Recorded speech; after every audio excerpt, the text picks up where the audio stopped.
안녕하세요, 찰리브라입니다. 이번 영상에서는 이제 핵심 키워드는 암호자산이 수년간 오를 수밖에 없는 이유에 관해서 이제 말씀을 드릴 거고, 비트코인 캐시, 비트메인하고 또 관련해서 중요한 뉴스거리를 말씀드릴 거고, 비트코인의 향후 전망에 관해서 말씀드릴 거고, 어쨌든 이 암호화폐 생태에 관해서 종합적으로 이제 말씀드릴 거예요. 근데 제가 오늘 뉴스, 코인텔레그래프 뉴스를 보면서 IBM에서 중요한 문장을 하나 던진 게 있거든요. 전 세계 CBDC에 관해서. 그거랑 제가 마크 조커버그가 얼마 전에 미국 청문회에서 했었던 문장하고 제가 짜 맞춰 보니까 대충 언제까지는 암호화폐 장세가 좀 갈 것 같구나라는 생각을 했어요. 그래서 논리적으로 우리가 한번 해석을 한번 결론을 도출할 수 있다라고 저는 생각을 하거든요. 수년간 오를 수밖에 없는 이유에 관해서. 그래서 끝까지 한번 이 영상을 지켜봐 주시고, 일단 그레이스케일 자산운용사에서 보면 사진을 하나 트위터상에 떡 얹어놨어요. 요즘에 광고를 되게 많이 하던데. 자, 그래서 여기 보면 왼쪽에 금덩어리가 하나 있죠. 근데 이거를 얘네들이 지칭할 때 나이스 락이라는 표현을 여기다 딱 붙여놨어요. 그러니까 전형적인 금 막시말리스트, 골드 막시말리스트한테는 상당히 기분 나쁜 의미일 수도 있지만, 어쨌든 최종적으로 암호자산 쪽으로 전세가 기울 수밖에 없죠. 여러분들 아마 이미 아실 거고. 자, 그리고 중요한 거는 비트메인의 원래 주인인 우지아니가 공식적으로 CEO 자리에 다시 등극을 했다. 왜 여기 이 자리를 떠났던 사람이, 지난 몇 년간 이 자리를 떠났던 사람이 갑자기 이 자리에 공식적으로 올라갔을까? 우리가 한번 의미심장하게 한번 우리가 해석을 한번 해봐야 된다고 생각하거든요. 그리고 또 중요한 건 각 매스미디어사에서 지금 보면 비트메인에 관한 뉴스들을 되게 많이 다뤄요. 왜 그런지는 아마 제가 이 뉴스를 이제 말씀드리면서 종합적으로 이제 말씀을 드릴게요. 그래서 비트메인이 텍사스 시골 마을에 초다형 채굴 시설을 지은 이유, 이게 코인데스크에 뉴스가 나왔는데 이 기자분이 뭐라고 쓰셨냐면, 요약본을 말씀드리면 이게 세계 최대 비트코인 채굴기 제조회사가 비트메인이죠. 그리고 세계 최대 비트코인 채굴 공장을 이번에 여기 보면 텍사스주에 락데일이라는 지방이 있는데 거기다가 또 그걸 건설을 해요. 근데 이게 초반에는 25메가와트로 시작을 하는데 궁극에는 결정적으로 마지막에 300메가와트까지 규모를 확장할 거다. 그런 식으로 이제 얘기가 나왔고, 또 중요한 건 얘네가 이제 모토로 삼는 게 뭐냐면, 비트코인 가격과 밀접하게 맞물려 있지 않다. 우리의 관심사는 다음 달 비트코인 가격 동향이 아니다. 3년 뒤에 비트코인이 얼마나 널리 쓰이고 가격은 어떻게 변할까에 더 관심이 많다. 여기서 보면 3년이라는 이 얘기가 여기 써있죠. 왜 제가 3년이라는 그 얘기를 말씀을 드렸냐면, 통화랑 되게 관계가 있거든요. 제가 그거를 여기서 이제 3년이라는 이 문장만 보시고 일단 기억을 해두셨다가 제가 뒤에 가서 논리적으로 한번 그 퍼즐을 한번 짜맞춰서 다시 한번 이제 말씀을 드려볼게요. 3년 뒤에 비트코인이 얼마나 널리 쓰이고 가격은 어떻게 변할까에 더 관심이 많다. 미래라는 얘기가 아니라 3년이라는 얘기를 써놨죠. 자, 그리고 이건 여기서 일단락을 짓고, 알리바바 엔트파이낸셜 제휴 모바일 대출 마이지에베이 출시했다. 이게 하나은행이에요. 중국에 진출한 하나은행하고 엔트파이낸셜하고 같이 모바일 대출 서비스할 수 있는 어플리케이션 출시했다. 그래서 이게 100억 위안인가? 그걸 출시했다. 이래서 그 얘기가 나오더라고요. 그래서 이것도 엔트파이낸셜하고 관련돼 있는 코인을 제 영상을 뒤져보시면 아마 거기 분명히 나와 있을 거예요. 그게 어떤 코인인지. 그래서 이것도 엔트파이낸셜, 알리바바하고 관련해서 말씀드리고, 지금 이 뉴스는 러시아가 또 요즘에 나와요.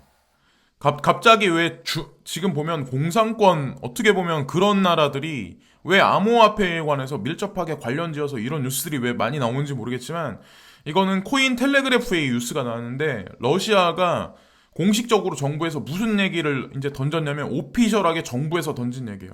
전 세계 비트코인의 채굴에 관해서 본인들이 20%를 점유를 할 거다. 중국이 지금 앞서 나가서 채굴에 관해서 점유를 하려고 하죠. 전 세계 가장 큰 채굴장을 건설을 했으니까, 텍사스주에다. 비트메인이라는 회사를 가지고 있고, 그리고 러시아도 마찬가지로 이렇게 공식적으로 얘기를 해. 근데 다른 나라는 일단 지금 조용하고 있죠. 그래서 어떻게 될지 향후 추세를 이제 지켜봐셔야 되고, 비트코인 캐시가 이제 여기 보면 포크가 있는데, 비트코인에 포크가 딱 껴져 있는 것 같이 나오는데 하드포크를 진행하게 돼요. 이게 11월 15일 날 그 프로젝트 명이 슈노르라고 하는데 뭐 이걸로 인해서 비트코인 캐시가 급등한다 이런 걸 말씀드리는 게 아니라 제가 이제 말씀드리는 거는 장기적인 측면에서 비트코인 캐시를 가지고 계신 분들은 관심을 지금 시점부터 많이 두셔야 하는 아마 제가 봤을 땐 기로가 아닐까라는 생각을 되게 많이 하거든요. 그러니까 제 채널에서 몇 가지 코인을 중점적으로 말씀드렸던 적이 아마 있을 거예요. 계속해서 지난 몇 년간. 지금 보면 지난 몇 년간은 아니구나. 그거는 제 개인적으로 이제 했었던 거고 유튜브를 시작한 지 이제 작년이니까 처음부터 이제 말씀을 많이 드렸었죠. 비트코인 캐시에 관해서는. 그래서 11월 15일 날 슈노로 프로젝트가 이제 하드포크가 있다는 걸 이제 알아두시고 그리고 이거는 65세 이상 되는 인구 비율에 관해서 이제 말씀드리려고 하거든요. 전 세계에 있는 어떤 그 국가들의.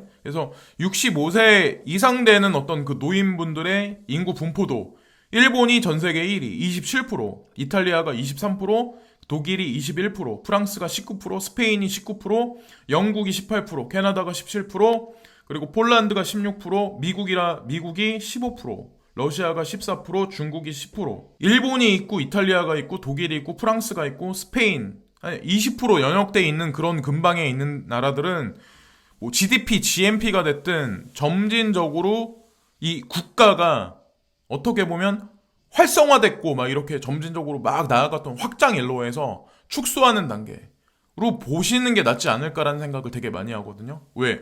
노인 인구가 점진적으로 늘어나다 보면 그 분포가 계속 퍼센테이지 늘어나다 보면 사회 자체가 늙을 수밖에 없어. 전반적으로 활성화되는 게. 그죠? 그게 경제 상황하고 저는 맞물려 있다고 생각을 하거든요. 그래 이거는 암호화폐하고 이제 밀접하게 관련이 없긴 하지만 보시라는 거죠. 그러니까 전 세계가 지금 어떻게 돌아가나에 관해서 이제 수치적으로 데이터가 나와 있는 거니까 일단 보시고 비트코인 추세에 관해서 이제 말씀을 드리려고 하는데 이거는 뭐 몇 명의 트레이더를 보고 제가 말씀드리는 게 아니라 제가 이제 트위터를 보다 보면 그 트위터상에 차트를 올린 사람이 되게 많아요. 그러니까 제가 10명도 넘게 보고 결론 지어서 말씀드리는 거예요. 그러니까 대부분의 사람들이 지금 무슨 얘기를 하냐면 9,600달러 정도 근방까지 갔다가 지금 또 조정 장세가 있는데 가장 중요한 포인트가 9,000달러예요. 9,007달러, 9,010달러, 어여튼 가장 중요한 건 9,000달러. 그래서 이 사람은 표현했을 때 뭐냐면 9,000달러에서 9,600달러 이 박스권 레인지 있죠. 이 레인지는 벗어나지 않을 거다. 이 사람이 보는 관점은. 그래서 9,000달러를 웬만하면 깨진 않을 텐데 이 레인지에 지금 거의 하단 부분에 있다. 지금 박스권 장세로 이 사람은 보고 있고 이 차트를 그린 사람은 무슨 얘기를 하냐면 지금 현재의 장세가 여기 보면 디센딩 트라이앵글이죠.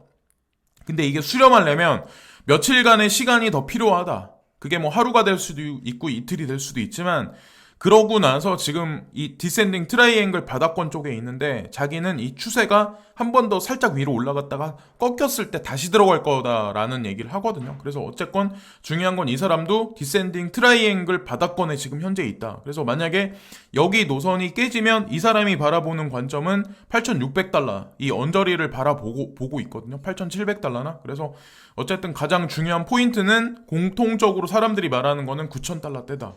근데 수렴하는 구간이 있어서 디센딩 트라이앵글 패턴이 수렴하는 마지막 구간을 지나면 분명히 급상승할 확률도 되게 높다라는 그런 얘기를 해요. 그래서 뭐 11월, 12월 하반기를 쭉 이제 지켜보셔야 된다고 이제 저는 생각을 하고 하루 이틀만 보시는 게 아니라 이거는 제네시스 캐피탈이라고 딱 있는데 제가 원래는 이 회사를 몰랐었어요. 근데 제가 트위터를 보다가 베리 실버트랑 디지털 커런시 그룹이 여기다가 좋아요를 표시를 했어요. 그래서 제가 베리 실버트를 되게 눈여겨본다고 말씀드렸잖아요. 그래서 이게 뭐라는 회사지? 제가 그래서 오늘 이렇게 저렇게 또 조사를 또 해봤죠.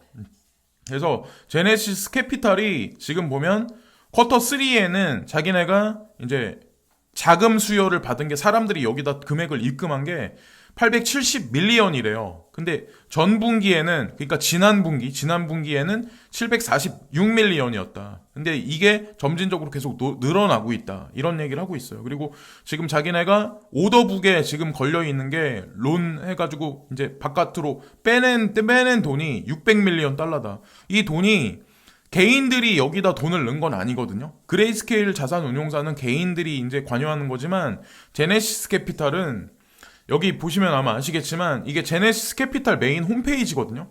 여기 보면 기관 투자가들을 위해서 디지털 커런시에 관해서 이제 랜딩을 해주는 거예요. 그러니까 이자를 지급해주는 거예요. 기관 투자가들이 여기다가 뭐 암호자산을 맡기면 그거에 대한 금액을 빌려주는, 아니면 그것과 반대되는 어떤 플랫폼적인 성향을 또 할 수도 있고. 어쨌든 가장 중요한 건 개인 투자자들이 아니라 진짜 큰 손 있죠, 전 세계에서. 그런 사람들 위주로 운영되는 회사예요, 여기는. 그래서 비트코인, 그리고 이더리움, 라이트코인, 그리고 그 외에 디지털 커런시가 여기에 관여가 돼 있고, 자, 여기 이제 중점적으로 이제 제가 말씀드리려고 하는데, 제네시스 캐피탈하고 이제 관여가 밀접하게 돼 있는 데가 디지털 커런시 그룹. 그러니까 제 영상에서 말씀드린 적이 있죠.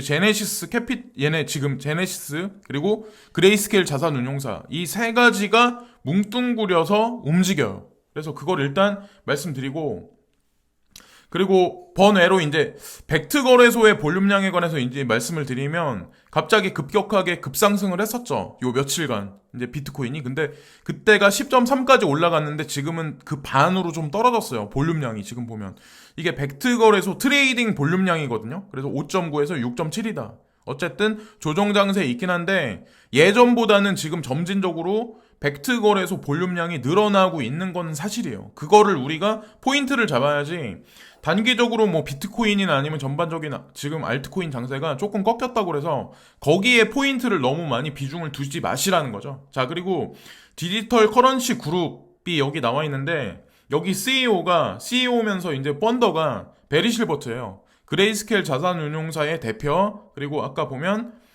조금 전에 이제 말씀드렸던 어떤 그 기관 투자가들 위주로 하는 캐피탈 회사의 대표, 그리고 또 여기 디지털 커런시 그룹의 대표. 이 세 개의 회사의 어떻게 보면 가장 중심적인 인물이에요. 여기 보면 얘네 캐치프레이즈가 뭐냐면, 이것도 디지털 커런시 그룹의 메인 홈페이지인데, 은행들은 더 이상 이제 비트코인에 관해서 무시할 수 없을 거다, 이런 얘기를 해요. 제가 그레이스케일 자산운용사에 관해서 말씀을 드린 게 2013년도부터 얘네가 비트코인 상품을 출시를 했는데, 그 얘기는 즉슨 베리 실버트가 비트코인을 매집한 거는 2011년부터라고 저는 생각을 하거든요. 2013년도에 상품을 만들었단 얘기는. 그러면 10,000원도 안 되는 돈에 들어왔을 게 분명하다는 거죠. 예, 이쪽 같은 경우는. 근데 우리는 지금 뭐 수천만 원, 그러니까 예를 들어서 1,000만 원 가까이 되는 돈을 주고 사고팔고 하고 있는데, 어쨌건 그 정도로 인사이트가 높고 해안이 있기 때문에 저도 계속해서 이제 지켜보고 정보를 수집하고 그러는 것 뿐이에요. 이 사람이 뭐 포트폴리오에 넣은 코인에 관해서도 저도 이제 매집을 하고 있는 거고. 그래서 이제 저도 이제 이거에 관해서 제 영상에서 이제 계속 말씀을 드리는 거고. 그런데 어쨌건 좀 이 디지털 커런시 그룹에 관해서 한 번 더 이제 제가 말씀드리면, 여기 포트폴리오라고 여기 나와 있는데 제가 다 소개를 못 드리는 이유가, 포트폴리오라는 거를 여러분들이 이제 클릭을 한번 해보시면 거기 뭐가 들어가 있냐면 A부터 Z까지 있어요. 그 얘기인 즉슨 전 세계에 있는 거의 대부분의 거래소 있죠. 뭐 한국의 빗썸이 됐든 업비트가 됐든 아니면 코인베이스가 됐든 코빗이 됐든, 베리 실버트가 거의 대부분 돈을 다 투자를 해놨더라고요. 그건 찾아보시면 아세요. 제가 이제 거짓말하는 게 아니라. 그거에 관해서 이제 한 번 더 말씀드리고, 피터 시프트라는 이 인물이 있는데, 여기 보면 이 사진에 나와 있는 인물인데, 이 사람하고 베리 실버트하고 썰전을 벌이죠, 트위터상에서. 뭐 금이냐 아니면 암호자산이냐 비트코인이냐 썰전을 벌였는데, 이 사람하고 썰전을 벌였을 때가 10월 26일 날인데, 10월 26일 날 갑자기 비트코인이 급등을 하기 시작을 해. 그래서 30% 이상의 30% 정도 갑자기 급등을 했는데, 피터 시프트가 그거에 관해서 이제 블레임하는 거죠.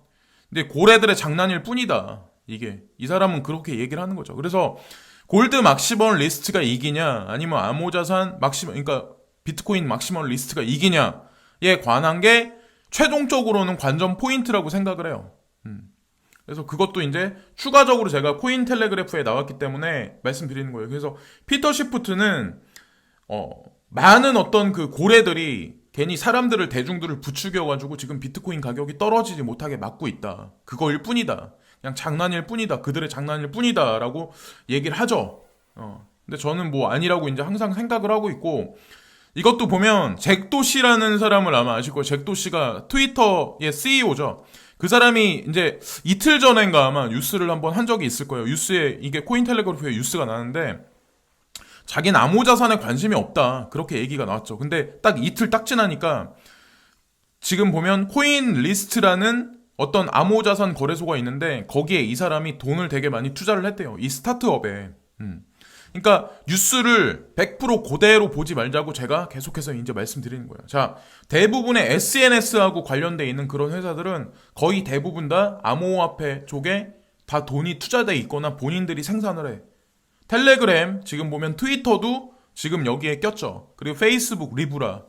그리고 한국의 카카오도 마찬가지로 저는 업비트하고 관련이 분명히 있을 거라 생각을 하거든요. 거의 대부분의 SNS가 이쪽으로 계속 들어오고 있다는 거를 이제 알아야 된다고 생각하고, 비트메인 IPO에 관해서 이제 말씀을 드리려고 하는데, 비트메인이 그 미국 세계다가 증권거래위원회에다가 이제 IPO를 신청을 해요. 근데 그 신청을 하는데 많은 돈이 들고 정보가 필요하고 많은 것들이 필요한데, 그 백그라운드에 누가 있었냐? 도이치뱅크가 또 관여가 돼 있다. 그런 거에 관해서 이런저런 얘기들이 나와요. 그래서 그거를 추가적으로 말씀드리고, 세계 검토 과정은 3번의 조사를 거쳐 최소 1개월에서 2개월 동안 지속될 것으로 보고 있습니다. 여기서 보면 최소라는 얘기가 나오죠. IPO가 승인되냐 마냐에 관해서 결정 나는데 최소 1, 2개월. 그 얘기는 2020년 1분기 정도까진 갈 거란 얘기예요. 그러니까 저도 제가 바라보는 관점이, 비트메인이 만약에 세게다 승인 신청 난 게 만약에 승인이 나면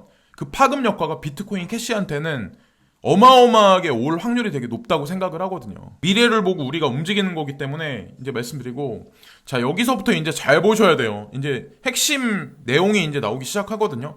암호자산이 몇 년 동안은 오를 수밖에 없는 이유에 관해서 이제 말씀드리려고 하는데, IBM에서 지금 예상하는 게 뭐냐면, 각국 중앙은행들에서 디지털 커런시를 이제 5년 안에는 발매를 할 거다. 자, IBM을 왜 주목하냐면, IBM이 전통적으로 전 세계에 있는 거의 대부분의 어떤 그 IT 업체, 스타트업 업체에 많은 지분을 또 가지고 있어요. 그러니까 얘네가 보이지 않는 큰 손이라고 보면 돼. 사실은 IBM이. 아마 아시겠지만 워렌 버핏도 마찬가지로 앞에서는 자기는 그냥 그 무시하지만 뒷구녕에서는 IBM을 통해서 지금 암호자산이나 스타트업에 관해서는 되게 많은 행동을 되게 많이 하고 있거든요, 사실은. 근데 얘네가 뭐라고 얘기를 하냐면, 전 세계 은행의 73%가 CBDC를 선호한다고 말했지만 중앙은행 응답자의 82%는 CBDC 사용으로 인한 가장 큰 재무 안정성 문제가 전보다 빠른 속도로 디지털 은행 운영의 위험이라고 주장했다. 라는 그런 얘기가 나와요.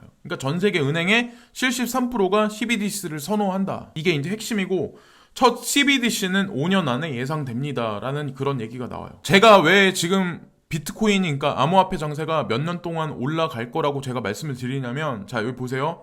IBM에서 5년 안에 예상됩니다라는 얘기를 하잖아요. 중국에선 CBDC 발행하겠다는 얘기를 하는데, 다른 나라는 지금 되게 조사한다, 흥미있다, 이런 얘기만 하고 얘기를 일단 안 하고 있어. 근데 우리가 예를 들어서 통화라고 봤을 때, 예를 들어서 암호화폐가 통화라고 봤을 때, 아니면 지금 현재 통화, 뭐 달러나 이런 거, 만약에 그 환율이라는 게 급등락이 있다라고 하더라도 막 엄청나게 막 있진 않잖아. 3일간에 뭐 30%가 올랐다가 뭐 이렇게 꺼지냐. 그리고 그거는 통화라고 볼 수도 없잖아요. 그죠? 통화는 안정적이라고 해야 되잖아요. 근데 지금 암호화폐가 어떻게 보면 얘네가 CBDC를 공식적으로 지금 뭐 미국 같은 경우 하지 못하는 이유가 있어. 그 얘기에 관해서도 이제 제가 말씀을 드리려고 하는데, 일단은 계속 보시다 보면 퍼즐을 아마 맞추실 수 있을 거예요. 그래서 중국이 지금 보면 블록체인의 어떤 채택에 관해서 밀어주고 있는데, 이 자체가 미국의 어떤 그 모멘텀에 관해서 지금 보면 쥐어짜고 있는 게 아닐까. 이런 얘기가, 이것도 코인텔레그래프의 얘기가 나와요. 다가오는 중국의 CBDC는 미국 달러에 위협이 되는가? 중국이 이런 식으로 CBDC에 관해서 얘기를 하니까, 페이스북 창립자이자 CEO인 마크 주커버그는 중국의 화제가 된 CBDC의 출시로 인해 디지털 통화 환경에서 미국의 우월성이 촉발될 것이며 미국 달러가 위험에 처할 것이라고 반복했습니다. 이 주제에 대해 주커버그는 다음과 같이 인용했습니다. 중국은 앞으로 몇 달 안에 비슷한 아이디어를 내놓기 위해 빠르게 움직이고 있습니다. 우리는 여기 앉아서 미국이 오늘날의 지도자이기 때문에 혁신하지 않으면 항상 지도자가 될 것이라고 생각합니다. 그러니까 움직이지 않으면서도 계속해서 그 자리에 있을 거다. 그러니까 주커버그가 오히려 비꼬는 거죠. 미국 같은 경우 비꼬는 거죠. 중국은 움직이는데 왜 너넨 안 하냐. 근데 제가 여기서 한 가지만 말씀드릴게요. 주커버그 정도 되는 인물이 사실은 현재 상황을 알지만 미국에다 공식적으로 이런 얘기를 왜 했을까? 알고 있지만 한 거예요, 사실은. 우리 대중들은 그런 생각을 하잖아요. 왜 한국은 가만히 있냐? 중국은 움직이는데. 근데 주커버그는 이미 그렇게 안 될 거라는 거를 지금 미국이 섣불리 움직이지 못할 거라는 걸 알고 있으면서도 이런 얘기를 했다는 거죠. 왜 미국이 섣불리 이 상황에서 중국이 움직이는데 왜 섣불리 못 움직이냐면, 자, 전 세계에 있는 IMF의 SDR 통화 바스켓이 있어요. 전 세계 통화량이야. 이게 퍼센티로 나온 거예요. 자, 중국의 위에나가 예엔이 지금 보면 위에나가 10.92%예요. 차지하는 비중이 얼마 안 돼. 근데 경제 순위로 봤을 때 지금 2위권에 있죠. 근데 보면 미국이란 나라는 전 세계 경제 1위권에다가 여기 보면 전 세계 유통되는 통화량에 피아트머니 통화량에 보면 41.73%예요. 만약에 중국은 살짝 이렇게 언지를 하는데 미국이란 나라가 급작스럽게 CBDC 발행에 관해서 만약에 언급을 한다 봐요. 그럼 전 세계가 어떻게 될까요? 그냥 우리가 그냥 어거지로 하지 말고 억지로 하지 말고 그냥 상식적으로 생각해 보자고요. 전 세계 통화국인 패권국이 CBDC에 관해서 갑자기 언급을 해. 근데 이 통화가 지금 보면 41.73%나 돼. 전 세계 거의 과반수 정도는 못 미치게 퍼센테이지를 차지해. 전 세계가 극도로 갑자기 패닉 상태로 가거나 혼란한 상황으로 갈 수밖에 없어요. 사람들은 어떤 상황에 처할 수밖에 없냐면 갑자기 예를 들어서 끓는 물에다가 개구리를 탁 넣으면 개구리가 뛰쳐나갈 수밖에 없어. 그렇기 때문에 암호화폐 장세가 제가 몇 년 동안 오를 수밖에 없다는 거에 관해서 이제 말씀을 드리려고 하는 게, 지금 보면 온도계가 서서히 올라가고 있죠. 80 몇 도에서 90도까지 이 온도가 올라가는데 우리도 마찬가지잖아요. 한 50도, 60도 되는 물에다가 손을 담그면 이것도 뜨겁다. 근데 지금 못 느끼게 만드는 거야. 스타벅스에서 캐치프레이즈를 걸고 스타벅스 대표가 이제 얘기한 게 있잖아요. 범상용화 시켜가지고 우리가 암호화폐를 쓰는지 못 쓰는지 느끼지 못하게 암호화폐를 그렇게 만들 거다. 그런 식으로 이제 어떤 문장을 하나 며칠 전에 던졌었죠. 새벽에. 그 문장하고, 그래서 결국에 이 끓는 물이 끓더라도 사람들은 내가 암호화폐를 쓰는지 못 쓰는지 모른다는 거죠. 그래서 제가 이제 결론 지어서 말씀드리면, 물이 갑자기 끓어버리면 어떤 상황이, 예를 들어서 미국이란 나라에서 CBDC 이런 거에 관해서 만약에 발언을 하면 사람들이 뛰쳐나갈 수밖에 없어. 전 세계가 극도의 혼란한 상황으로 갈 수밖에 없어. 갑자기 암호화폐 장세는 급등하고 또다시 2017년, 2018년 초와 같은 그런 상황보다 더 큰 상황이 발생할 수밖에 없다는 거죠. 그렇기 때문에 그들은 그냥 조용하다고 저는 생각을 해. 전 세계 10%, 그러니까 전 세계 통화량의 10%밖에 차지하지 않는 중국이라는 그런 나라는 서서히 그런 얘기를 끄집어내는 거고, 저는 이제 그렇게 계산을 하거든요. 그래서 암호화폐 장세가 5년이라는, 그러니까 시간을 두고 미국이란 나라에서도 얘기를 하겠죠. 근데 나중에 가서 그런 얘기를 하지 지금에 섣불리 그런 얘기를 못 한다는 거죠. 그렇기 때문에 향후 3년간은 제가 이제 개인적으로 보는 거는 어느 정도 시간 여유를 준다고 생각해요. 암호화폐 장세가 어느 정도 레버리지를 통해서 그레이스케일 자산운용사나 뭐 디지털 커런시 그룹 뭐 어떤 그런 거를 통해서 레버리지를 이용해서 어느 정도 자산 형성을 하고, 그 다음에 비트코인이 어느 정도 가격이 어느 정도까지 올라갔을 때 그때 그런 선언들이 나올 거라고 저는 생각을 해. 왜? 그때 되면 그 가격대가 스테이블할 가능성이 되게 농후하거든요. 왜? 통화라는 게 스테이블한 가격대가 형성이 돼야 그 다음서부터 그게 통화로서 지위의 자리에 올라가는 거지, 지금처럼 급등락이 번복을 한다면 그거는 통화로서 인정을 못 받는다고 생각을 해. 그리고 전 세계 경제가 유지도 못한다고 생각을 하거든요.